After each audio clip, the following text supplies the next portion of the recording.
Big boss season 8 రంగం సిద్ధమైంది.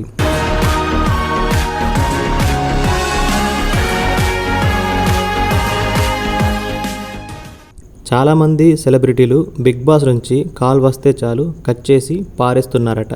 మొన్న ఓ సెలబ్రిటీని ఏమండి బిగ్ బాస్కి వెళ్తున్నారట కదా నిజమేనా అని మాట కలిపితే ఊరుకోండి, బుద్ధి ఉన్నవాడు ఎవడైనా బిగ్ బాస్కి వెళ్తారా అని అనేశాడు.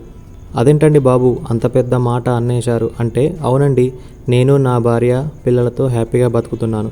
ప్రతి సీజన్కి రమ్మని పిలుస్తున్నారు, కానీ నా కాపురాన్ని కూల్చుకోవడానికి ఇష్టం లేక మా అమ్మని నాన్నని భార్య పిల్లల్ని అక్క చెల్లెల్ని బండబూతులు తిట్టించుకోవడం ఇష్టం లేక అన్నింటికీ మించి పేరుకు మాత్రమే రియాలిటీ షో అయిన దాంట్లో ఫేక్ డ్రామాలు ఆడటం నాకు చేత కాదు. నేను వెళ్ళలేను.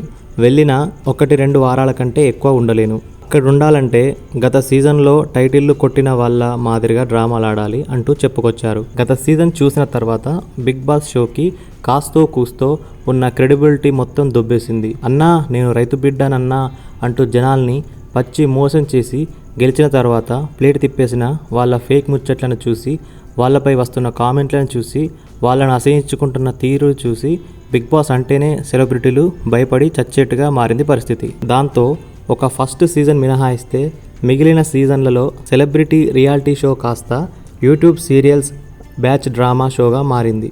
క్రమక్రమంగా సెలబ్రిటీలంతా సైడ్కి వెళ్ళి కేవలం యూట్యూబర్లు, సీరియల్ ఆర్టిస్టులు, బూతు యాంకర్లను షోకు తీసుకొచ్చి మామ అనిపిస్తున్నారు. ఒకరినిద్దరినైనా బుజ్జగించో, బ్రతిమాలో, రెమ్యూనరేషన్ని ఎక్కువ చూపించో కంటెస్టెంట్లుగా తీసుకువచ్చేవారు. గెలిచిన తర్వాత జరిగిన పరిణామాలు, పర్సనల్ అటాక్లు, రైతు పేరుతో చేసిన నమ్మక ద్రోహాలను చూసి తరువాత బిగ్ బాస్ అంటే అదో నమ్మించి మోసం చేసే ఆట. దాంట్లో కన్నింగ్ గాళ్ళు తప్ప సాధారణ జనాలైతే ఆడలేరని అర్థమైపోయింది. ముఖ్యంగా సెలబ్రిటీలు అయితే ఓ 4 రాళ్ళు వెనకేసుకుందాం అని రెమ్యూనరేషన్ కోసం బిగ్ బాస్కి వచ్చేవారు. కానీ ఇప్పుడు బిగ్ బాస్కి వచ్చిన తర్వాత ఉన్న పేరు కూడా పోవడం ఖాయం కావడంతో బిగ్ బాస్ నుంచి ఫోన్ వస్తే చాలు వెంటనే కట్ చేసి పారేస్తున్నారంట సెలబ్రిటీలు. అయితే సెలబ్రిటీలు లేకపోతేనే చాలామంది బూత్ యాంకర్లు, యూట్యూబర్లు, సోషల్ మీడియా ఇన్ఫ్లుయెన్సర్లు ఉండగానే ఉన్నారు. కాబట్టి 8వ సీజన్కి కూడా సెలబ్రిటీలు వస్తారనుకుంటే పొరపాటే. ఈసారి కూడా యూట్యూబ్, సోషల్ మీడియా బ్యాచ్తోనే మమ అనిపించడం ఖాయంగా కనిపిస్తోంది. ఈ వీడియో కనుక మీకు నచ్చినట్లయితే తప్పకుండా లైక్ చేయండి, కామెంట్ చేయండి, షేర్ చేయండి. మా ఆర్ తెలుగు ఎంటర్టైన్మెంట్ యూట్యూబ్ ఛానల్ని తప్పకుండా సబ్స్క్రైబ్ చేసుకోండి. Thanks for watching.